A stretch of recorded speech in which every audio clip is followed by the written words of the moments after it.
เหมือนกับพระเจ้าแต่คำถามต่อไปก็คือเป็นพระเจ้าไหมไม่เป็นพระเจ้าพวกเราถูกสร้างมาเหมือนกับพระเจ้าเพราะเรามีพระฉายของพระเจ้าพระฉายของพระเจ้าก็คือมีวิญญาณเหมือนกับพระเจ้าแต่ว่าเรา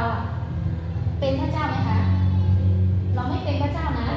แต่เราเป็นเหมือนพระเจ้าพระเจ้าสร้างเราให้มีวิญญาณเราจึงมีความแตกต่างจากสัตว์โอเคไหมคะพวกเรา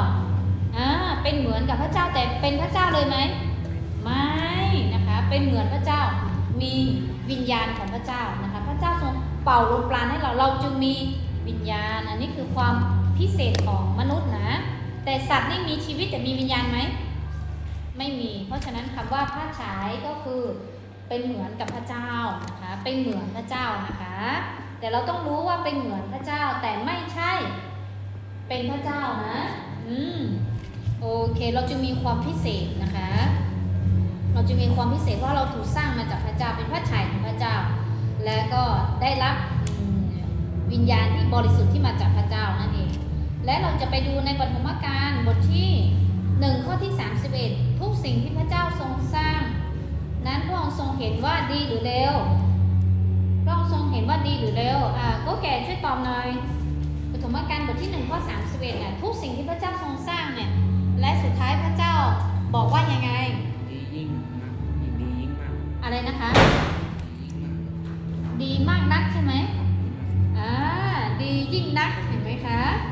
พระเจ้าทรงทอดพระเนตรสิ่งทั้งปวงที่พระเจ้าทรงสร้างดูสิทรงเห็นว่าดียิ่งนะมีเวลาเย็นเป็นวันที่เช้าวันที่6เห็นไหมคะเพราะฉะนั้นทุกสิ่งที่พระเจ้าทรงสร้างเนี่ยมันล้วนแต่ดีเพราะฉะนั้นเราจะไปบอกว่าเพชรไม่ดีอย่างนี้ได้ไหมเราจะไปบอกว่ายุทธภัณฑ์ไม่ดีอย่างนี้ได้ไหมนี่คือเราประยุกต์ใช้นะเราจะไปบอกภรรยาของเราว่าเอมมี่ไม่ดีเนี่ยได้ไหมเพราะพระเจ้าสร้างมาแล้วพระเจ้าบอกว่าดีใช่ไหมพระเจ้าสร้างมาแล้วพระเจ้าบอกว่าดีเราจะไปบอกว่าน้องนิดไม่ดีอย่างเงี้ยไม่ได้นะเพราะพระเจ้าบอกว่าสร้างทุกอย่างมาแล้วมองเห็นว่าดีนะคะทีนี้เราจะไปดูต่อนะในปฐมกาลบทที่2นะคะนี่เราดูการทรงสร้างแล้วว่ามนุษย์นั้นมาจากพระเจ้าใช่ไหมคะเริ่มต้นมาจากไหนนะคะพระเจ้าสร้างมนุษย์ยังไงนะจากดินแล้วหลังจากนั้นใส่อะไรเข้าไปใส่อะไรเข้าไปนะคะเป่าลมปราณเข้าไปลมปราณก็คือวิญญาณก็คือทำให้มีชีวิตนะคะสิ่งที่มนุษย์แตกต่างจากสัตว์คืออะไรคะยุทธภัณฑ์วิญญาณโอเควิญญาณนั่นแหละเป็นตัวเชื่อมต่อกับพระเจ้านั่นเองนะคะเราไปดูต่อไปปฐมกาลบทที่2ข้อที่15เรามาดูเรื่องที่เกิดขึ้นในสวนเอเดนบ้างนะคะเราไปดูปฐมกาลบทที่2แล้วนะเราไปดูปฐมกาลบทที่2ข้อที่15ให้ยุทธภัณฑ์ได้อ่านไปหรือยังคะอ่านไปแล้วเพชรอ่านนะเพชรอ่านพระเจ้าเอาผู้ชายคนนั้นไปในสวนเอเดนให้เขาดูแลเอาใจใส่สวนนั้นพระยาเวห์ทรงให้มนุษย์นั้นอาศัยอยู่ในสวนเอเดนให้ทำและดูแลสวนพวกเราแสดงว่ามนุษย์เนี่ยมีหน้าที่พระเจ้าสร้างทุกอย่างไว้แล้วก็พระเจ้าให้ใครดูแลคะพวกเรามนุษย์ให้มนุษย์ดูแลนะเห็นไหมคะพระเจ้าให้ใครดูแลมนุษย์เนี่ยต้องเป็นผู้อารักขาเห็นไหมคะมนุษย์เนี่ยต้องเป็นผู้ที่ดูแลไม่ว่าจะเป็นสวนกล้วยไม่ว่าสวนแอปเปิ้ลไม่ว่าสวนพริกหวานไม่ว่าจะเป็นสรรพสิ่งที่พระเจ้าให้ก็ตามถ้าเป็นต่างประเทศก็เป็นแอปเปิ้ลใช่ไหมพระเจ้าให้เราดูแลสัตว์ด้วยนะพวกเราแบบนี้นะคะคือพระเจ้าให้อาดัมกับเอวาดูแลสวนนั่นเองความหมายนะแล้วเกิดอะไรขึ้นอีกเรามาดูนะคะพระเจ้าทรงสร้างมนุษย์คู่แรกอาศัยอยู่ในสวนนี้ชื่อว่าอะไรคะสวนนี้ชื่อว่าอะไรคะเจอหรือยังปฐมกาลบทที่2ข้อที่15เจอหรือยังสวนเอเดนเจอหรือยังคะพี่ชงเจอหรือยังคะเจอแล้วนะสวนเอเดนนะชื่อว่าสวนเอเดนปฐมกาลบทที่2ข้อ15ถึง17 ตะกี้ข้อ 15 อ่านไปแล้วข้อ 16 แล้วก็ข้อ 17 เนี่ยให้พี่ชงอ่านนะพี่ชงอ่านข้อ 16 และ 17 2 ข้อเลยอ่าน 2 ข้อเลยค่ะค่ะ ที่สอง ค่ะ ที่สอง อ่านจากพระคัมภีร์ค่ะ ข้อสี่ข้อสี่ห้าข้อสิบเจ็ดแล้วยอม ข้อ 15 น้องอ่านไปแล้วค่ะพี่ชงอ่านแค่ 16 กับ 17 ก็สนุก สิบหกกับสิบเจ็ด พี่ชงอ่าน 16 ก็พอ 17 ให้น้องโซอ่าน สิบหกก็พระยาเวพระเจ้าเจิญตรัสสั่งมนุษย์ นั้น ล้างว่าของละไม้ทุกอย่าง ทุกอย่าง ทุกอย่างคือ ในส่วนนี้ ในส่วนนี้เจ้ากินได้ตามใจชอบ แค่นี้พอ น้องโซอ่านต่อข้อ 17 ก็สเก็ตแต่ผลของต้นไม้แห่งการรู้ถึงความดีและความชั่วนั้นห้ามเจ้ากิน เพราะในวันใดที่เจ้ากินเจ้าจะต้องตายแน่ แค่นี้ค่ะเห็นไหมข้อตั้งแต่ข้อ 15 มาแล้วพระเจ้าสร้างทุกอย่างแล้วพระเจ้าก็ให้อาดัมและเอวาอยู่ในสวนเอเดนแต่ข้อ 16 เริ่มละพระเจ้าเริ่มสั่งเห็นไหมพระเจ้าสั่งมีคำสั่งว่าผลไม้ในสวนนี้กินได้ทั้งหมด ยกเว้นมีต้นไม้ต้นหนึ่งที่อยู่กลางสวนนั้นน่ะชื่อว่าต้นไม้รู้ดีรู้ชั่วห้ามกิน ถ้าเจ้ากินวันใดเจ้าจะต้องตายแน่หมายถึงว่าถ้าเจ้ากินวันไหนเนี่ยเจ้าจะมีข้อกรรมเป็นกันคนเมืองพูดอย่างนี้เนาะจะมีความบาปเกิดขึ้นนั่นเองแล้วพระเจ้าสร้างทำไมพระเจ้าพูดแบบนี้ เพราะว่าพวกเราบางคนจะมีคำถามว่าพระเจ้าไม่สร้างและไม่ห้ามเนี่ยทุกอย่างก็จบแต่พระเจ้าไม่ได้สร้างมนุษย์ให้เป็นหุ่นยนต์พระเจ้าสร้างมนุษย์มาแล้วให้มนุษย์สามารถเลือกทำได้ เพราะฉะนั้น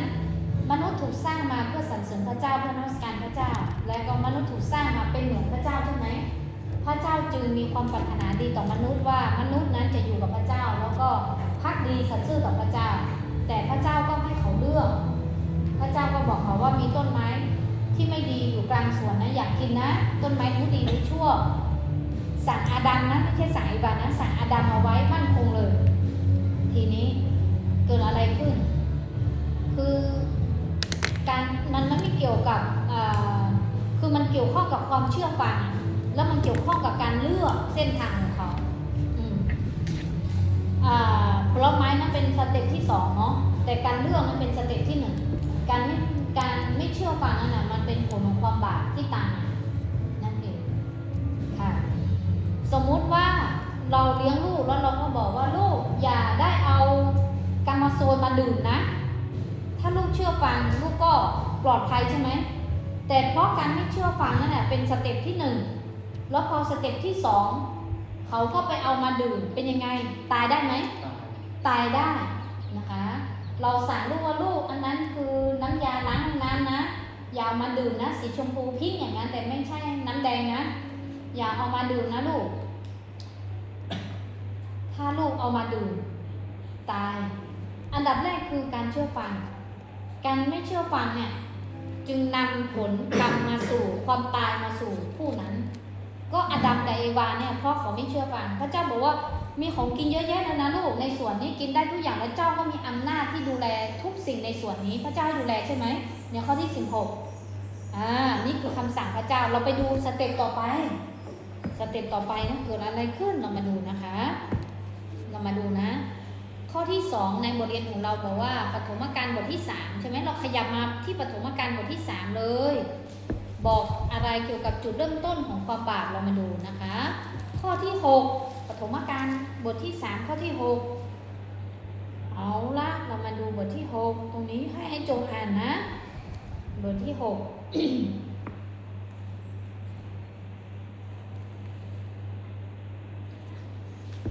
บทที่3ข้อที่6เจอไหมคะ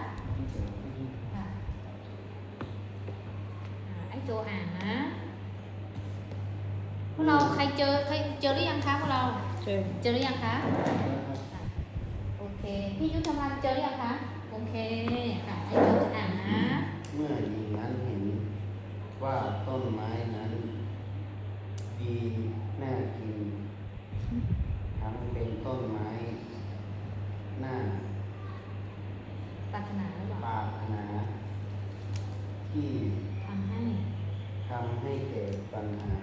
ปัญญา ปัญญาจึงเก็บผลไม้นั้นมากินแล้วส่งให้สามีที่อยู่กับเธอกินด้วย เขาก็กิน พระเจ้าสั่งเขาว่ากินหรือไม่กินนะพวกเรา มันจากข้อ10 67ของอีกบทหนึ่งตะกี้นั่นน่ะพระเจ้าสั่งเขาว่ากินหรือว่าอย่ากินคือไม่ให้กินนะพระเจ้าสั่งหรือว่าอย่าคำว่าอย่านี่คือทำไม่ได้ อย่าทำนะใช่ไหมเนี่ยคำว่าอย่านี่คือเป็นคำสั่งที่กำลังบ่งบอกว่าทำไม่ได้นะแต่ว่าเขาทำไหมเขาทำนั่นเองนะคะเพราะฉะนั้นเนี่ยเราเห็นตรงนี้ละว่ามันใครมาล่อลวงเขานะคะ ในข้อที่6ที่เราอ่านที่นี่ใครมาล่อลวงเขานะมารซาตานที่นี่ก็อาจารย์อ่านแล้วเมื่อหญิงนั้นเห็นว่าต้นไม้นั้นดีน่ากินทั้งเป็นต้นไม้น่าปรารถนาทำให้เกิดปัญญาจึงเก็บผลไม้นั้นมากินแล้วส่งให้สามีที่อยู่กับเธอกินด้วยสามีก็เป็นคนแรกที่พระเจ้าสั่งไว้ทำไมไม่พูดอะไรเลยพวกเรามีคำถามไหมสามีคือคนแรกที่พระเจ้าสั่งเขานะหัวหน้าครอบครัวไม่พูดอะไรเลยพอผู้หญิงยื่นให้ก็กินด้วยพระคัมภีร์ที่นี่บอกว่าผู้หญิงเนี่ยรับจากมารมาก่อนนะผู้หญิงก็หูเบากว่าไงมารก็มาหลอกผู้หญิงก่อนใช่ไหมแล้วผู้หญิงกินแล้วส่งให้ผู้ชายกินแต่ผู้ชายเป็นคนรับคำสั่งมาจากพระเจ้าในอีกบทหนึ่งตะกี้ที่เราอ่านนะคือพระเจ้าสั่งหัวหน้าครอบครัวไว้แล้วหัวหน้าครอบครัวทำไมไม่บอกภรรยาแล้วก็กินไปหรือยังกินไปแล้วตอนนี้กิน2 คนหรือยังกิน2 คนแล้วแต่พระคัมภีร์บอกชัดเจนว่าหญิงเนี่ยรับมากินก่อนแต่ว่าพระเจ้าสั่งใครก่อนสั่งผู้ชายก่อนนะในอีกบทหนึ่งเนี่ยนะอาจารย์ก็สอนพวกเราไม่รู้กี่ครั้งว่าคำสั่งที่พระเจ้าสั่งผู้ชายก่อนนะสั่งอาดัมนะถ้าเราไปค้นดูมันจะมีอีกหลายที่ที่บอกว่าพระเจ้าเนี่ยก็คือคุยกับอาดัมก่อนนะเกิดอะไรขึ้นเรามาดูเดี๋ยวอาจารย์หมดจะอ่านตั้งแต่ข้อ1ข้างบนมานะคะบทที่3เนี่ยมันจะต้องอ่านข้อ1มาจะได้เข้าใจในบรรดาสัตว์ป่าทั้งหมดที่พระยาเวห์ทรงสร้างนั้นพวกเราดูตามไปด้วยบทที่3ข้อ1ก่อนจะมาถึงข้อ6ที่ไอ้โจอ่านนะคะในบรรดาสัตว์ป่าทั้งหมดที่พระยาเวห์ทรงสร้างนั้นงูฉลาดกว่าหมดมันถามหญิงนั้นว่าเอาละมาถามผู้หญิงคนนี้ว่าจริงหรือที่พระเจ้าตรัสว่าห้ามพวกเจ้ากินผลไม้ทุกต้นในสวนนี้มาถามให้เกิดความสงสัยหญิงนั้นจึงตอบงูว่าผลไม้ผลของต้นไม้ในสวนนี้เรากินได้เว้นแต่ผลไม้ของต้นไม้ที่อยู่กลางสวนนั้นพระเจ้าตรัสว่าห้ามพวกเจ้ากินและถูกต้องเลยมิฉะนั้นพวกเจ้าจะตายเราพิจารณาด้วยกันข้อ2เนี่ยเอวาพูดแบบนี้แสดงว่ารู้หรือยังรู้คำสั่งพระเจ้าหรือยังรู้แล้วใช่ไหมคะวิเคราะห์ด้วยกันนะพูดแบบนี้แสดงว่ารู้หรือยังพี่ชมเอวาพูดอย่างเงี้ยแสดงว่าเอวารู้คำสั่งจากพระเจ้าหรือยังรู้แล้วเอวายังสามารถบอกกับงูได้ว่าพระเจ้าสั่งห้ามว่าอยากกินหรืออยากแตะต้องอย่าแตะต้องด้วยนะไม่ใช่อยากกินอย่างเดียวนะอย่าแตะต้องและอยากกินยังตอบงูได้ไหมพวกเราเอวายังตอบงูได้ไหมคะตอบได้ตอบได้เป็นอย่างดีเลยแสดงรู้ไหมรู้ผลที่จะตามมาไหมว่าจะต้องตายรู้ไหมคะรู้นะคะพวกเราข้อ4ดูต่อนะข้อ4นะงูจึงพูดกับหญิงนั้นว่าพวกเจ้าจะไม่ตายแน่พระเจ้าบอกแบบนี้ไหมพระเจ้าบอกว่าตายแน่แต่งูบอกว่าพวกเจ้าจะไม่ตายแน่หลอกหรือยังงูหลอกแล้วเนาะไอ้โตกินเตยาบ้านเนี่ยมันใจเป็ดหางหลอกหรือยังกินเม็ดเดียวหลอกหรือยังล่อลวงเลยเนาะกินเม็ดเดียวก็เป็นอย่างรอใครเครียดล่อลวงหรือยังล่อลวงแล้วกินเม็ดเดียว บอกกล้ากินไม่บอกกึ่งไม่บอกนะรับรองจะตื่นเต้นขนาดอารมณ์ม่วนขนาดนี้ล่อลวงเราหรือยังล่อลวงแล้วเห็นไหมเรามาดูต่อนะข้อ 4บอกว่างูจึงพูดกับหญิงนั้นว่าพวกเจ้าจะไม่ตายแน่ดูข้อ 5นะพวกเราดูไปจดจ่อไปด้วยนะเพราะพระเจ้าทรงทราบอยู่ว่าดูสิมันบอกแบบนี้อ้างพระเจ้าด้วยนะเพราะพระเจ้าทรงทราบอยู่ว่าพวกเจ้ากินผลจากต้นไม้นั้นวันใดตาของเจ้าจะสว่างขึ้นวันนั้นพวกเจ้าจะเป็นเหมือนอย่างพระเจ้าคือรู้ความดีและความชั่วโอ้โหอันนี้ล่อลวงใหญ่เลยไหมล่อลวงว่าจะมีปัญญาเหมือนพระเจ้าว่ะพวกเราใช่ไหมพระเจ้าเป็นผู้ที่มีปัญญาและรู้ดีรู้ชั่วแล้วก็รู้ทุกสิ่งแล้วมีปัญญามากเลยมารซาตานก็เลยบอกว่าเจ้าจะไม่ตายจริงดอกบางฉบับนะคะมันจะใช้คำว่าไม่ตายจริงดอกถ้าเจ้ากินวันใดตาเจ้าจะสว่างเป็นเหมือนพระเจ้ามันทำให้2คนนั้นมันใจมันเป็นยังไงพองไหมใจพองแล้วก็เลยกินถูกล่อลวงได้ไหมยังถูกล่อลวงสำเร็จไหมคะสำเร็จแล้วพวกเราประยุกต์ใช้นะบางครั้งอ่ะจะมีบางคนมาบอก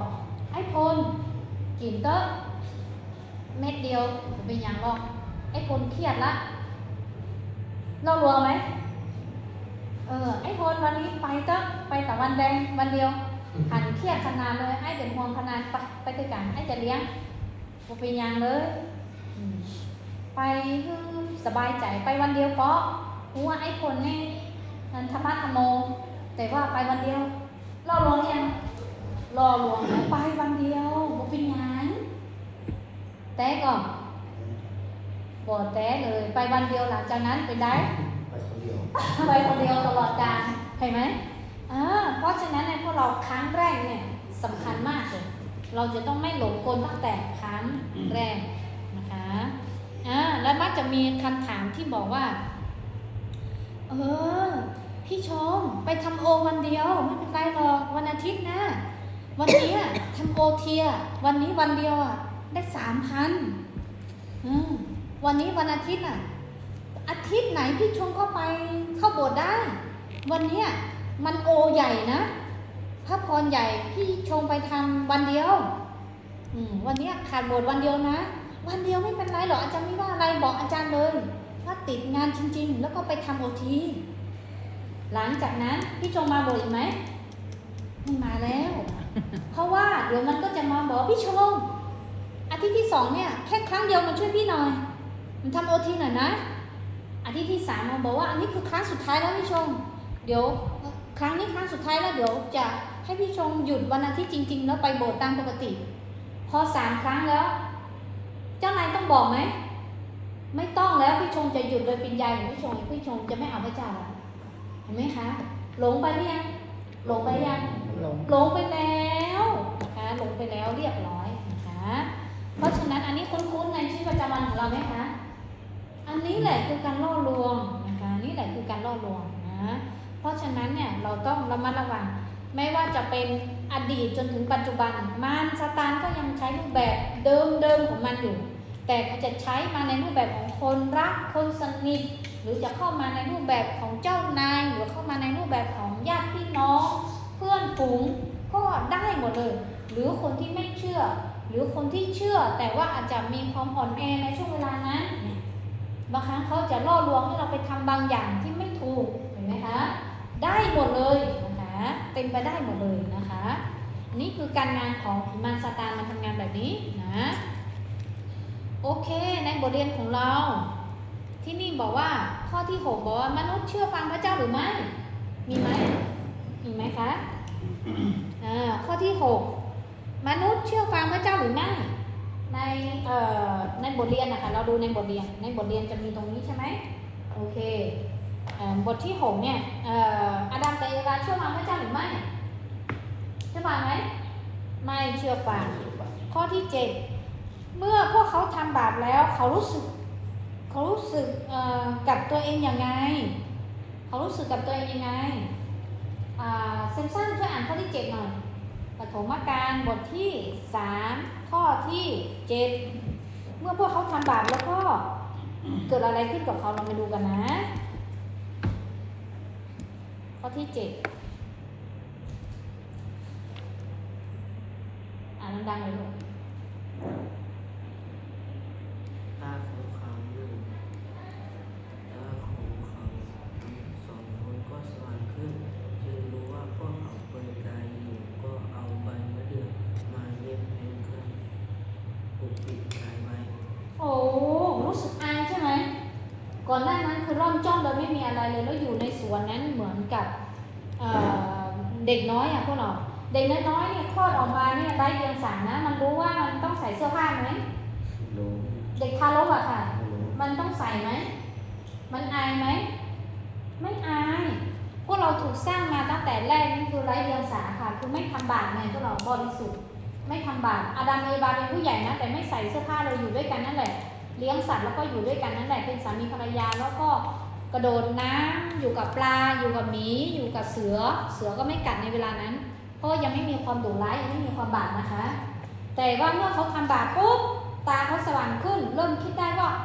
เฮ้ยทำไมไม่ใส่เสื้อผ้าเฮ้ยอายเห็นไหมคะเริ่มไปเอาใบไม้มาเป็นยังไงปิดไว้ใช่ไหมปกปิดไว้นะเอาพี่จะถามพวกเราหน่อยประยุกต์ใช้ในปัจจุบันนี้ถ้าเราทำผิดบางอย่างปุ๊บเราขโมยของเจ้านายปุ๊บเรากลัวไหมกลัวหรือเราไปทำไม่ดีต่อเพื่อนเราไปโกงเงินเพื่อนเราไปทำธุรกิจด้วยกันเราโกงเพื่อนเสร็จปุ๊บเราบิดรถกลับมาบ้านก่อนเรากลัวไหมกลัวมันต้องโทรตามฉันแน่ๆใช่ไหมตายใช่ไหมกลัวสารพัดเลยอาดัมเอวาก็เหมือนกันตอนที่เขาทำบาปแล้วเนี่ยเขาก็กลัวนะคะตอนที่เขายังไม่ทำบาปพระเจ้ามาหาเขาทุกเย็นเลยแล้วก็พูดคุยกับพระเจ้าแล้วเขาก็อยู่กับสัตว์โดยที่เขาไร้เดียงสาก็คือเขาไม่ทำบาปนะคะอันนี้ก็คือช่วงเริ่มต้นของมนุษย์ที่ถูกสร้างขึ้นมานะก็คือบริสุทธิ์ไม่ทำบาปนะคะเพราะฉะนั้นเขาก็ตอนนี้เมื่อเขาทำบาปแล้วเขาก็รู้สึกกลัวแล้วก็รู้สึกอายด้วยนะคะข้อที่ 8บอกว่าความสัมพันธ์ระหว่างเขากับพระเจ้าเป็นยังไงข้อที่ 8กลับมาที่องุ่นอ่านพวกเราดูตามไปด้วยนะข้อที่ 8เวลาเย็นในวันนั้นเขาทั้งสองได้ยินเสียงพระยาเวห์พระเจ้าสิทธิ์กำเนิดอยู่ในสวนชายนั้นกับภรรยาของเขาก็ซ่อนตัวอยู่ในหมู่ต้นไม้กลางสวนให้พ้นจากพระพักตร์พระยาเวห์ตอนนี้พระคัมภีร์บอกว่าเวลาเย็นวันนั้นเขาทั้งสองได้ยินเสียงของพระเจ้าเสด็จดำเนินอยู่ในสวนชายนั้นกับภรรยาของเขาก็คืออาดัมไดว่าก็ซ่อนตัวอยู่ในหมู่ต้นไม้กลางสวนให้พ้นจากพระพักตร์ของพระยาเวห์พระเจ้าง่ายๆก็คือเย็นวันนั้นมีสิ่งที่แปลกประหลาดเกิดขึ้นกับเขาปกติทุกเย็นพระเจ้ามาหาเขาเพราะพระเจ้าเป็นพ่อเป็นผู้สร้างเขาแล้วเขาก็พูดคุยกับพระเจ้าตลอดอันนี้คือที่ผ่านมานะแต่เย็นวันนี้เมื่อเขาทำบาปแล้วเนี่ยเขาก็ซ่อนตัวเมื่อเขาได้ยินเสียงของพระเจ้าเขาก็กลัวเขาก็ไปซ่อนตัวอยู่ในต้นไม้เกิดอะไรขึ้นพวกเราเขาเริ่มกลัวพระเจ้าไหม กลัว เขาเริ่มกลัวพระเจ้าเพราะเขาทำบาปแล้วเขาไม่เชื่อฟังนะเพราะกรรมเป็นกรรมเกิดขึ้นแล้วและความบาปเกิดขึ้นแล้วเป็นจุดเริ่มต้นของความบาปนะคะเมื่อเขาไม่เชื่อฟังใช่ไหมคะและเขากินผลไม้รู้ดีรู้ชั่วนั้นความบาปก็เข้ามานั่นเป็นจุดเริ่มต้นของอาดัมและเอวาที่เขาเป็นบรรพบุรุษของเราแล้วก็เขาก็ทำบาปใช่ไหมคะนั่นแหละคือจุดเริ่มต้นมนุษย์คู่แรกตรงนี้เมื่อความสัมพันธ์ของเขากับพระเจ้าเป็นยังไงแตกแยกกันหรือยัง ยัง แตกกันแล้วนะคะไม่เหมือนเดิมแล้วใช่ไหมไม่เหมือนเดิมแล้วนะคะแตกแยกกันแล้วนะคะพังทลายแล้วนะแล้วก็ข้อที่ 12เราขยับมาที่ข้อที่ 12ความสัมพันธ์ของมนุษย์ของเขากับผู้ครองเป็นยังไงไอ้โจอ่านข้อที่ 12ขยับมาที่ข้อที่ 12เลย เรามาดูว่าความสัมพันธ์ของมนุษย์กับพระเจ้าก็ไม่เหมือนเดิมใช่ไหมคะ เขากลัวแล้วเขาซ่อนตัว แล้วความสัมพันธ์ของอาดัมกับเอวาด้วยกัน2 คนสามีภรรยาน่ะเป็นยังไงอีกบ้างเรามาดูไอ้ตัวอ่านเลยค่ะข้อ 12 ชายนั้นทูลว่าหญิงที่พระองค์ประทานให้อยู่กับข้าพระองค์เธอส่งผลไม้จากต้นไม้ นั้นให้ข้าพระองค์จึงรับประทาน แค่นี้ใช่ไหมคะ ครับ เมื่อพระเจ้ามาหาอาดัมและเอวาแล้วข้อ 11พระเจ้าบอกว่าใครบอกเจ้าว่าเจ้าเปลือยกายเจ้ากินผลไม้จากต้นไม้ที่เราสั่งไม่ให้กินนั้นแล้วหรือ อันนี้พระเจ้าก็ถามเองอาดัมใช่ไหม ครับ แล้วข้อ 12อาดัมก็แก้ตัวเลยอย่างนี้อาดัมก็เลยแก้ตัวว่าชายนั้นทูลว่าหญิงที่พระองค์ประทานให้อยู่กับข้าพระองค์เธอส่งผลจากต้นไม้นั้นให้ข้าพระองค์จึงรับประทานเอาล่ะใครโทษใครโทษใคร ชายโทษผู้หญิง เอาล่ะผู้ชายไปโทษผู้หญิงแล้วว่าทำไมไปโทษแบบเนี้ยพระเจ้าก็สั่งเขาตั้งแต่แรกเนาะว่าห้ามกินไม่ใช่ว่าเขาไม่ได้ยินเนาะทำไมไปโทษผู้หญิงอย่างเงี้ยว่าหญิงที่พระเจ้าประทานให้ข้าพระองค์เนี่ยส่งให้ข้ากิน ใช่ อันนี้โทษผู้หญิงไหมโทษผู้หญิงก็ไหม โท โอ้ ษ ยโทษภรรยาตัวเองอ่ะคุ้นไหมในบ้านเราหลายครั้งปัญหาเกิดขึ้นในทุกวันเนี่ยเห็นไหมผลของความบาปยังเกิดขึ้นกับครอบครัวไหมคะ ใช่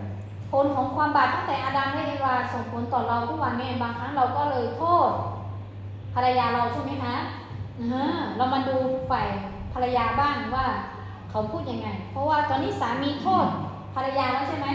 อาดัมเนี่ยไปโทษเอวาแล้ว แต่เรามาดูฝ่ายของเอวาว่าเอวาเนี่ยโทษใครเรามาดูว่าเอวาโทษใครนะข้อ 13หญิงนั้นบอกว่าใครเป็นผู้ล่อลวงให้ทำบาปยุทธภัณฑ์อ่านข้อ 13ดังๆเลยนะ พระยาเวห์พระเจ้าตรัสถามหญิงนั้นว่า นี่เจ้าทำอะไรลงไปหญิงนั้นทูลว่างูล่อลวงข้าพระองค์จึงรับประทาน โอ้อาดัมก็โทษเอวาไปโทษใครโง่ไปเรื่อยแล้วเห็นไหมมันไปยาวแล้วเรื่องนี้เห็นไหมคนนี้โทษคนนี้ก็ไปโทษคนนี้เห็นไหมจบไหม ไม่จบ ไม่จบเลยอ่ะเพราะเราคุ้นๆในปัญหาในทุกวันเนี้ยพี่ชงสามีโทษเราก็ไปโทษลูกเนาะเห็นไหมคุ้นๆไหมโอ้ยมันคุ้นๆแบบนี้อ่ะเห็นไหมปัญหาโลกแตกปัญหามันเกิดขึ้นตั้งแต่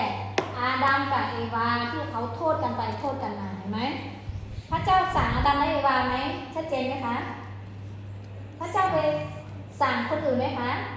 ไม่พระเจ้าสั่งอาดัมและเอวานั่นแหละโดยเฉพาะอาดัมแต่ว่าเมื่อกินแล้วก็โทษเอวาส่วนเอวาเนี่ยเมื่อกินแล้วก็ไปโทษว่างูเนี่ยล่อลวงเขาถ้าเขาไม่กินสักอย่างเขาจะตกอยู่ในความบาปไหม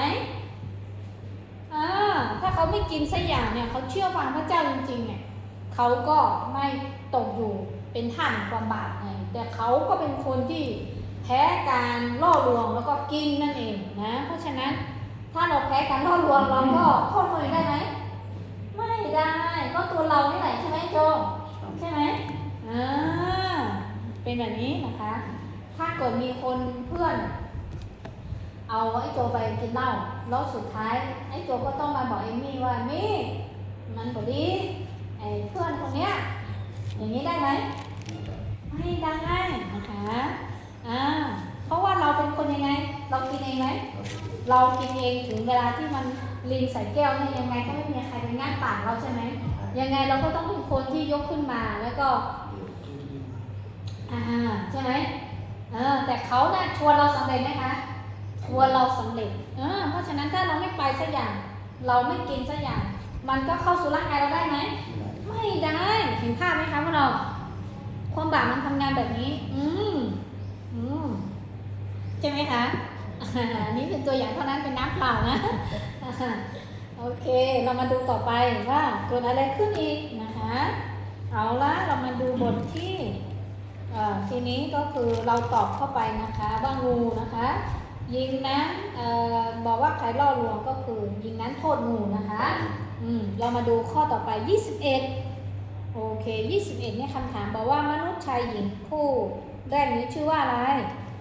อาดัมและเอวาใช่ไหมคะโอเคเราไปดูข้อ3ของบทเรียนเราที่อยู่ท้ายนี่เลยนะข้อ3พระคัมภีร์บอกอะไรในเรื่องของผลของความบาปโอ้ผลของความบาปอยู่ในปฐมกาลบทที่3ข้อที่19องุ่นอ่านนะปฐมกาลบทที่3ข้อที่19ทุกคนดูตามไปด้วยเราขยับมันที่ข้อที่19ผลของความบาปคืออะไรข้อที่19เจ้าจะต้องหากินด้วยกลับอาบหน้าจนเจ้ากลับไปเป็นดินเพราะเจ้าจะถูกนำมาจากดินและเพราะเจ้าเป็นผงคีดินและเจ้าจะกลับไปเป็นผงคีดินค่ะพระเจ้าก็บอกกับอาดัมนะคะว่าอาดัมเอ้ยเจ้าจะต้องหากินด้วยเหงื่ออาบหน้าจนเจ้ากลับไปเป็นดินเพราะเจ้าถูกนำมาจากดินและเพราะเจ้าเป็นผงคลีดินและเจ้าจะกลับไปเป็นผงคลีดินดังเดิมก็เลยทุกวันนี้เราไม่เหนื่อยเราจะได้กินไหมพวกเราไม่เหนื่อยเราก็ไม่ได้กินก็เลยเราต้องเหน็ดเหนื่อยแล้วก็ถ้าเราปลูกพืชผลอะไรไว้มันก็จะมีหนามขึ้นอีกเราก็จะต้องไปถอนหนามอีกพี่พลปลูกอะโวคาโดไว้ก็ต้องไปถอนหญ้าอีกใช่ไหมต้องไปตัดหญ้าอีกทิ้งไว้10 ปีได้ไหมคะไม่ได้เลยแล้วก็เคยปลูกข้าวกับพี่ลุงใช่ไหมคะมันก็ต้องไปถางหญ้าอีกถ้าเป็นข้าวบนดอยใช่ไหมพี่ชงถ้าเป็นข้าวบนดอยก็ต้องไปเอาหญ้าออกเหมือนกันใช่ไหมคะก็ต้องไปเอาหญ้าออกเหมือนกันนะคะเป็นแบบนั้นไอ้โจที่รีสอร์ทนี่ต้องเอาหญ้าออกบ่อยๆไหมคะมีวัชพืชไหมที่รีสอร์ทนะคะตัดทุกอาทิตย์ตัดทุกอาทิตย์เลยเห็นไหมคะว่าเพราะคำสาปแช่งมันเกิดขึ้นจากการไม่เชื่อฟังของอาดัมและเอวาจึงทำให้มีน้ำเกิดขึ้นในแผ่นดินนี้จึงทำให้มีความบาปเกิดขึ้นในแผ่นดินโลกนี้ตอนนี้มนุษย์ก็อยู่กับเสือแล้วก็หมีไม่ได้แล้วโดนกัดนะคะแต่สมัยนั้นอยู่ได้แล้วความดุร้ายมันเกิดขึ้นนะความบาปมันเกิดขึ้นนะคะความรุนแรงมันเกิดขึ้นนี่เองมนุษย์เกิดจากดินสุดท้ายก็เลยกลับไปเป็นดินแล้วก็เพราะว่ามนุษย์นั้นทำบาปก็เลยต้องเหน็ดเหนื่อยถึงจะได้กินเห็นไหมคะไม่ได้อยู่สบายไม่ได้อยู่สุขสบายในสวนเอเดนแล้วเห็นไหมคะตอนนั้นอยู่สุขสบายในสวนเอเดนแล้วแค่ดูแลใช่ไหมและกินได้ทุกอย่างแต่ตอนนี้เป็นยังไงต้องเหนื่อยทุกอย่างใช่ไหมถ้าเหงื่อไม่ออกก็ไม่ได้กินใช่ไหมคะเห็นไหมคะว่าโลกของเรามันเปลี่ยนไปโรมบทที่6ข้อ23ค่าจ้างของความบาปคือความตายนะค่าจ้างของความบาปคือความตายเรามาดูที่บทเรียนของเราที่นี่แล้วเรามาดูหน้านี้นะคะอีกหน้าหนึ่งของบทเรียนเปิดไว้ค่ะบทเรียนของเราข้อควายใช่ไหมโอเคข้อควายเดี๋ยวคุณหมอขอดูหน่อยข้อควายฉบับของคุณหมอลืมไว้ที่ผมแยงพระคัมภีร์บอกอะไรเกี่ยวกับผลของความบาปก็คือบอกว่าสุดท้ายแล้วชีวิตของเรานั้นจะเป็นยังไงข้อที่19ตะกี้กลับไปเป็นดินใช่ไหมคะพวกเราเป็นดินก็ต้องกลับไปเป็นดินแล้วก็โรมบทที่6ข้อ23ค่าจ้างของความบาปคือความตายแล้วก็คนที่ทำบาปทั้งหลายสุดท้ายก็ต้องตายครั้งที่2แล้วก็ไปที่ไหนบึงไฟนรกนะคะพี่บอลนี่ให้เราไปเปิดอ่านเองเดี๋ยวอาจารย์หมอจะให้พวกเราทำกันบ้านมีเวลานิดนึงแล้วข้ององูบอกว่าเรามาดูที่บทเรียนของเรานะงองูใช่ไหมจะมีข้ององูบอกว่าผลของการที่มนุษย์ผู้แรกทำบาปผลของมนุษย์ผู้แรกทำบาปอธิบายว่ายังไงนะที่นี่ผลของมนุษย์ผู้แรกทำบาปส่งผลทำให้มนุษย์ชาติทั้งหมดมีธรรมชาติบาปติดตัวมาด้วยและยิ่งกว่านั้นตัวของมนุษย์แต่ละคนมีนิสัยบาปที่สามารถทำบาปได้ด้วยตัวเองอีกด้วยจริงไหมพวกเราพ่อแม่สอนไหมลูกๆพ่อแม่สอนให้ไปขโมยไหมสั้นๆไม่เลยแต่บางครั้งก็อยากเอาของเพื่อนมีไหมคือไม่เอาแต่ความคิดอยากเอามีไหมมีไหมความแค่คิดก็บาปไหมบาปแล้วใช่ไหมคะคุณหมอนก็เคยเหมือนกันไม่เอาเลยว่าปากกาเพื่อนมันสวยตอนเด็กๆ ยางลบก็สวยใช่ไหมบางครั้งกระเป๋าสวยมากเลยคุกกิ๊กมันน่ารักอยากได้ความคิดโลภมีหรือยังมีแล้วบาปหรือยังโลภเนี่ยบาปแล้วนะคะความคิดอยากได้นี่บาปหรือยังบาปแล้วนะยังไม่เอาเลยแต่บาปแล้วนะพวกเรานะเพราะฉะนั้นความบาปนี่มันอยู่ในสายเลือดของมนุษย์เพราะว่าอาดัมและเอวาเป็นบรรพบุรุษของเราแล้วก็ต่อลูกหลานเลนล้นของเขามาเป็นพวกเรานะไอ้โจนะมันเป็นแบบนี้จึงทำให้มนุษย์เนี่ยเราเรียนดีขนาดไหนเราใช้เวลาฝึกฝนเรื่องทำความดีเนี่ยเยอะมากเลยแต่เรื่องความชั่วเนี่ยไม่ต้องมีใครสอนเราก็ทำเองได้ไหมทำเองเพราะฉะนั้นเนี่ยเรื่องความบาปเนี่ยไม่ต้องมีใครสอนเลยเนาะพี่ชงเนาะใช่ไหมคะเรื่องที่ไม่ดีเนี่ยไม่มีวิชาเรียนไหมวิชาความชั่วอย่างนี้มีไหมไม่ที่โรงเรียนมีไหมคะประสบการณ์แห่งความชั่วอย่างนี้มีไหมสปช.ประสบการณ์แห่งความชั่วมีไหมไม่ใช่สปช.ก็คือประสบชีวิตใช่ไหมสปช.แปลว่าอะไรนะสปช.สร้างเสริมประสบการณ์ชีวิตไม่ใช่วิชาแห่งความชั่วสปช.นะใช่ไหมคะเพราะฉะนั้นเนี่ยเราจึงเรียนรู้พระคำของพระเจ้าเพราะเราและถ้าตอนนี้ให้เราเข้าใจธรรมชาติบาปของมนุษย์ว่ามนุษย์ทุกคนทำบาปเหมือนกันและไม่สมบูรณ์เลยเพราะว่ามนุษย์นั้นมาจากอาดัมและเอวาเนี่ยพระเจ้าสร้างมาแต่แรกนะเขาไม่ทำบาปเนี่ยครั้งแรกนั้นมีวิญญาณบริสุทธิ์ของพระเจ้าเป็นพระฉายาของพระเจ้าแล้วก็ไม่ทำบาปแต่ว่าเมื่อเขาไม่เชื่อฟังความบาปก็เลยเข้ามาเขาจึงกลายเป็นต้นตอที่เป็นความบาปแล้วก็มีลูกหลานไปทั่วโลกกลายเป็นหลายประเทศจนเต็มแผ่นดินนี้และก็ถ้าเราไม่ได้รับการไถ่บาปที่มาจากพระเจ้าเรากลับสู่สภาพเดิมเนี่ยไม่ได้แต่ตอนนี้เมื่อเราต้อนรับพระเยซูคริสต์เนี่ยวิญญาณของเรากลับมาสู่ดั้งเดิมหรือยังคะกลับมาได้รับความรอดบริสุทธิ์เหมือนดั้งเดิมแล้วเมื่อเราต้อนรับปุ๊บนะพวกเราส่วนที่เปลี่ยนแปลงทันทีก็คือวิญญาณแต่ร่างกายกับจิตใจเนี่ยเปลี่ยนหรือยังคะยังมันต้องเอาชนะตัวเองอยู่เยอะก็เลยต้องมาเรียนพระคัมภีร์เพื่อจะบังคับตนได้เห็นไหมคะพวกเราเข้าใจหรือยังคะเราเข้าใจแล้วตอนที่เราต้อนรับพระเยซูปุ๊บเนี่ยวิญญาณอันดั้งเดิมเหมือนอาดัมและเอวาที่พระเจ้าสร้างเขาแล้วเขายังไม่ทำบาปเกิดขึ้นกับเราปั๊บเลยแต่จิตใจความคิดการกระทำอย่างเงี้ยร่างกายของเราด้านของร่างกายกับจิตใจเนี่ยเราก็เลยต้องมาพึ่งพาฤทธิ์เดชแห่งพระวจนะคำของพระเจ้านะคะเพราะว่าเรายังอาศัยอยู่ในกายดินเนี่ยที่มันเขาเรียกว่าจำกัดในกายดินที่เป็นเนื้อหนังอยู่เนี่ยที่มันเต็มไปด้วยความบาปในโลกใบนี้เราก็เลยต้องเรียนรู้ที่จะไม่ทำบาปแล้วก็ควบคุมตัวเองบังคับตนแบบนี้นะคะเมื่อเราเรียนรู้เราก็สามารถที่จะหยุดยั้งเรื่องความบาปเหล่านี้ได้เหมือนกันนะคะแม้เราจะผิดพลาดเราจะไม่สมบูรณ์ใช่ไหมแต่เราจะไม่ตั้งใจทำพฤติกรรมของเราจะเปลี่ยนไปเป็นแบบว่าทำโดยไม่รู้ตัวอย่างนี้แต่ว่าความตั้งใจที่จะไปขโมยเหมือนเดิมเนี่ยจะไม่ทำแล้ว